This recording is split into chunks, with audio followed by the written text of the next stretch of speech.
प्रणाम प्रभु जी। हाँ जी उमेश भाई बोलिए। हम जैसे बात करते हैं ना हर बार में, ये माया है, अहंकार है, ऐसा ऐसा।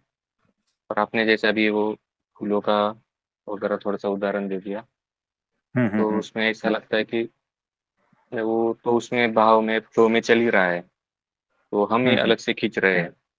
वो कल्याण हो ही रहा है, हम्म। कल्याण तो हो ही रहा है ऐसा सबका, तो हाँ हमने जी। अलग से पकड़ देखो। लिया।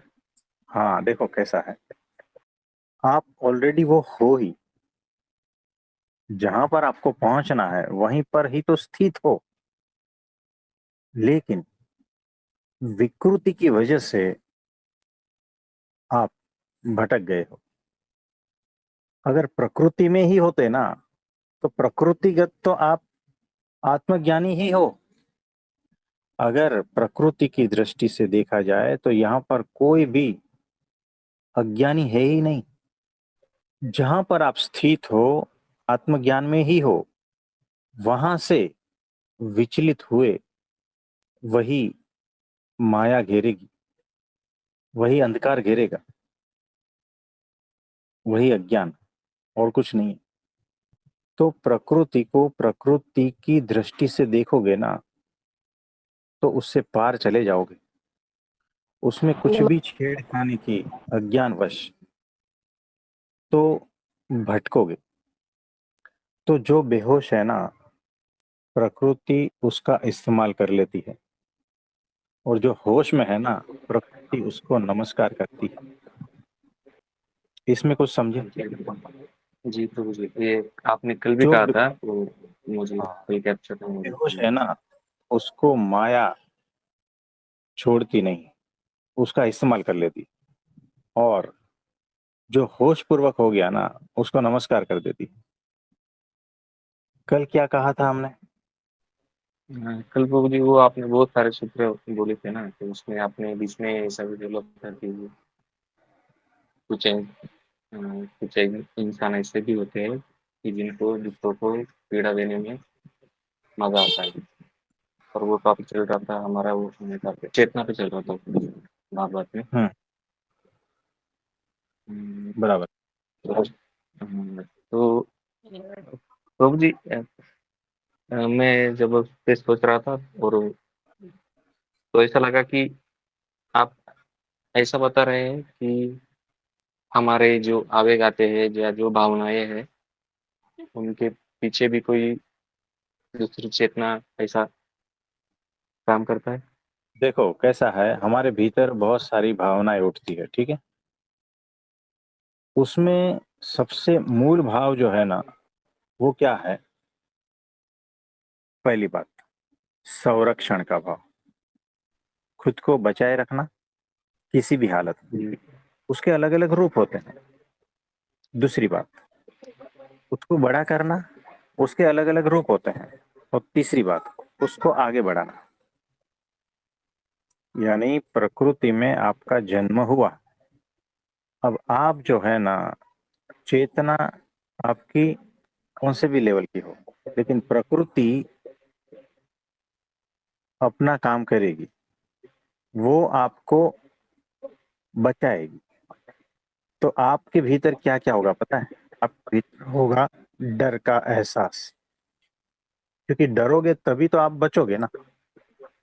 लायन जी सामने खड़ा है और आप डरोगे नहीं, तो लायन खा जाएगा। तो जी ये प्रकृति ने आपके भीतर रखा है डर। आप समझे। जी प्रभु। क्योंकि आपको बचाना है, आपको मनुष्य की तरह बचाना। ठीक है। तो डर रहेगा। फिर क्या रहेगा। कहीं से खाने की लालच। क्योंकि खाओगे नहीं तो जिंदा नहीं रहोगे, है ना।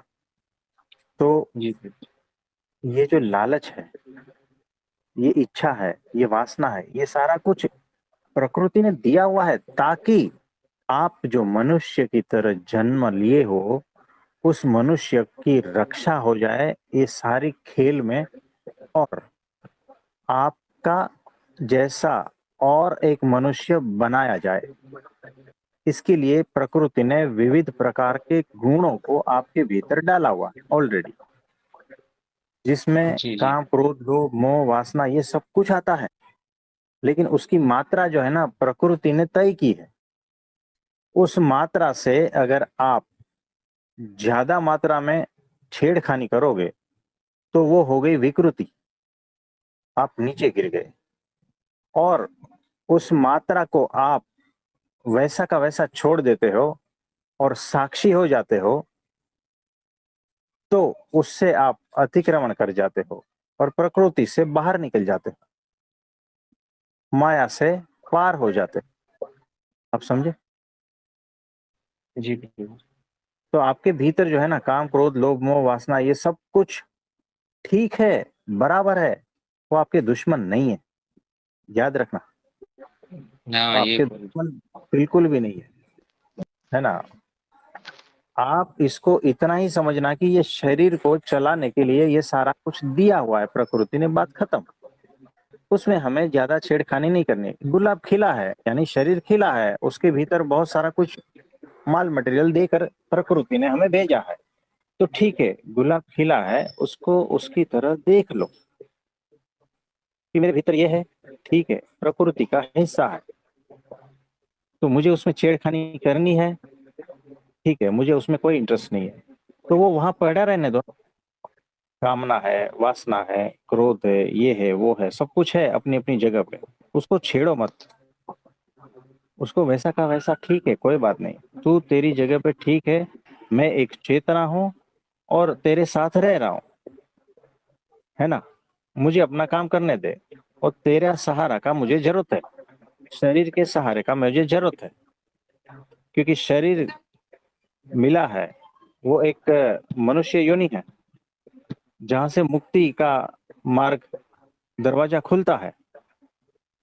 तो मेरी मुक्ति तेरे सहारे है, तो तू भी अपना काम कर, मैं अपना काम करता हूँ। आप समझे? तो मैं होश में आ जाता हूँ जी शरीर के माध्यम से, प्रकृति के साथ रहते रहते मैं होश में आ जाता हूँ। यानी गुलाब को देख देख कर मैं ज्ञानी बन जाता हूँ, होश में आ जाता हूँ। आप समझ पा रहे हो? जी प्रभु जी। मतलब ये हमने तो ऐसा ऐसे आडंबर हाँ, बना लिया है बाकी बाकी चीजों को ऐसा बोल बोल के। तो किसी को भी भीतर की प्रकृति को छेड़ना नहीं है, न उससे राग न उससे द्वेष। वो है ठीक है, अपनी जगह ठीक है ना। नहीं तो उसमें उलझ जाओगे आप। तो जितना ज्यादा उसमें फंसोगे, उलझोगे, आपका कार्य रुक जाएगा।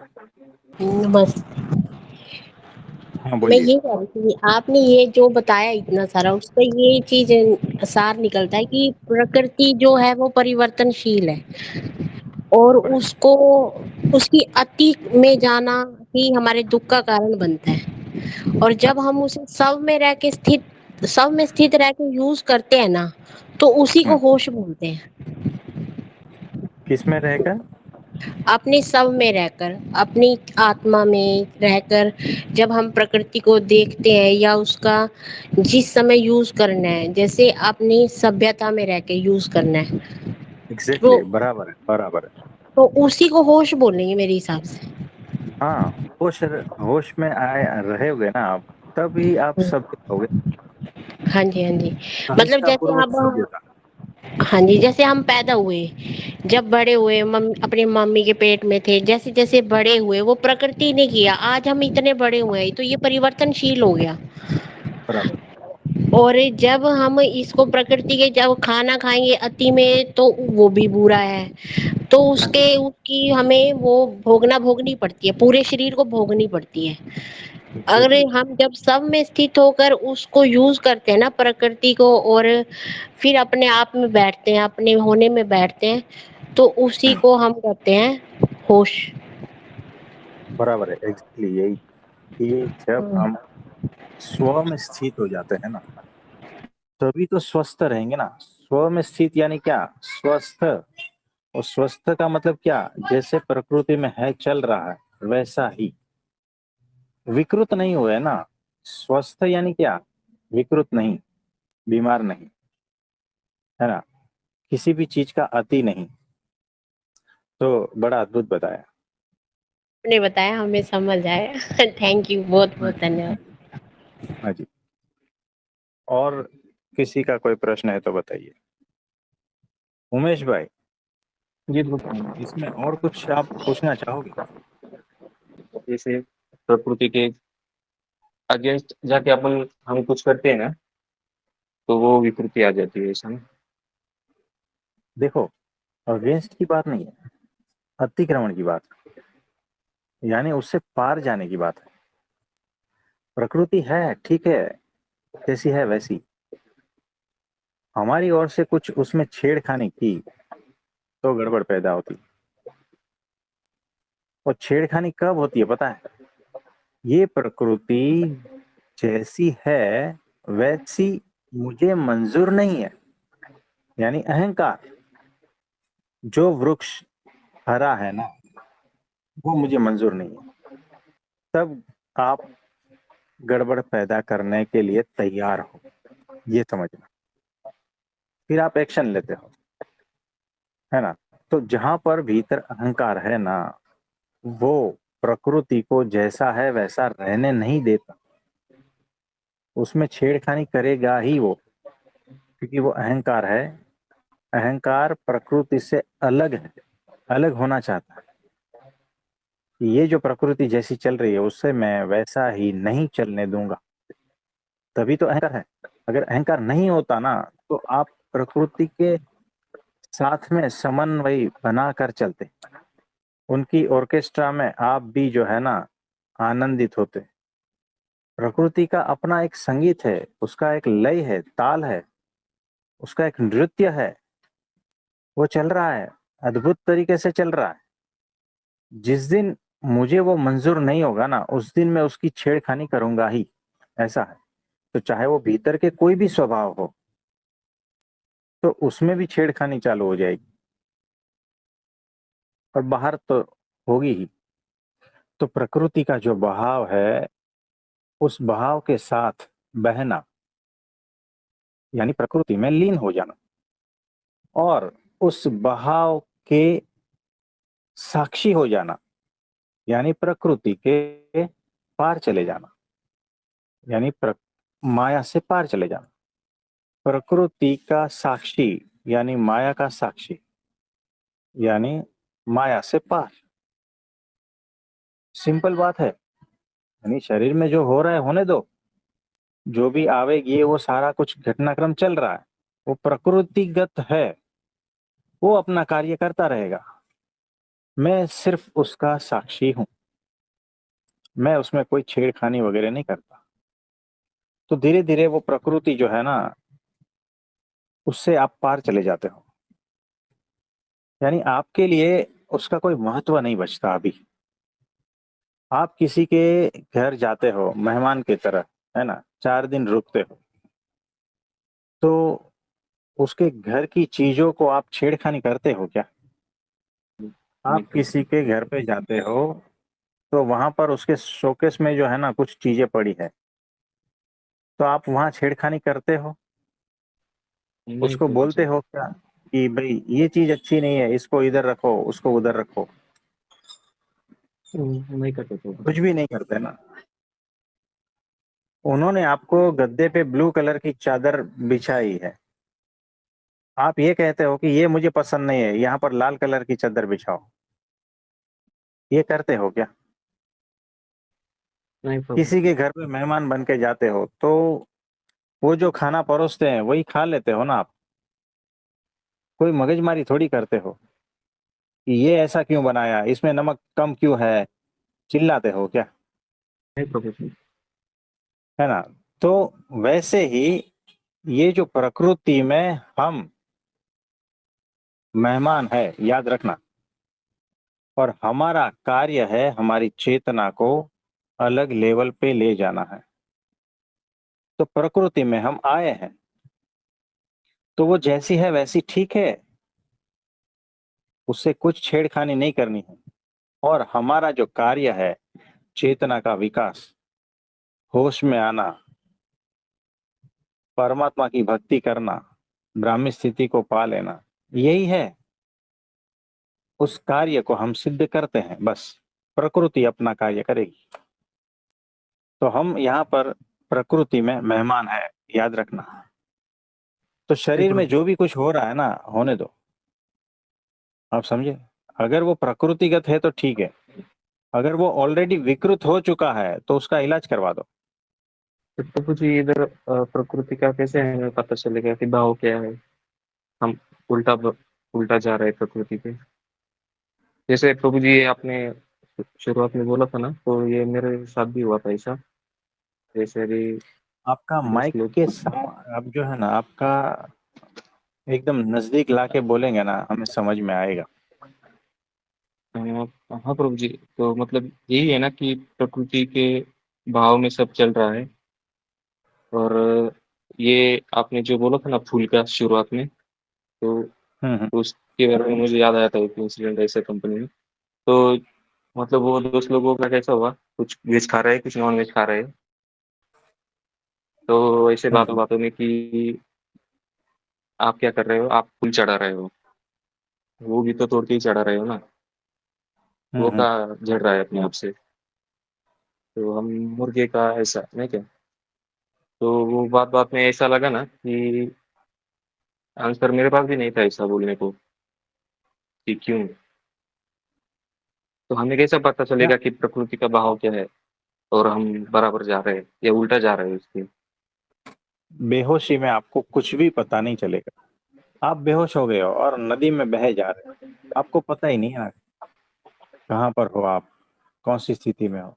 होश में आओगे ना, तब ही पता चलेगा प्रकृति का सही भाव, है ना। तो स्वास्थ्य के बगैर प्रकृति का पता नहीं चलता, इसीलिए विकृत हो जाते हैं। जब तक स्व में स्थित नहीं होते हो ना, तब तक प्रकृति के बहाव का पता नहीं चलेगा। तो होश चाहिए उसके लिए। और अगर आपके पास होश नहीं है ना, तो किसी दूसरे का होश उधार ले लो, सत्पुरुष का उधार ले लो, कि सत्पुरुष ही मेरा होश है, सत्पुरुष ही मेरी आत्मा है। तो वो जैसे बोलेंगे उस हिसाब से मैं करूंगा। मुझे पता नहीं है, उनको पता है, तो उनके शरणागत हो जाओ। वो जैसे याज्ञा करेंगे वो हिसाब से रहो, तो प्रकृति से पार चले जाओगे। सिंपल सी बात है। तो बेहोशी वाला जो है ना, वो मुर्गा खाता है ना, और होश वाला जो है दाल चावल खाता है। तो मुर्गा मैं खा रहा हूँ, मुझे पता नहीं है, तो सत्पुरुष का सलाह ले लो कि क्या ये मैं प्रकृति के हिसाब से चल रहा हूँ।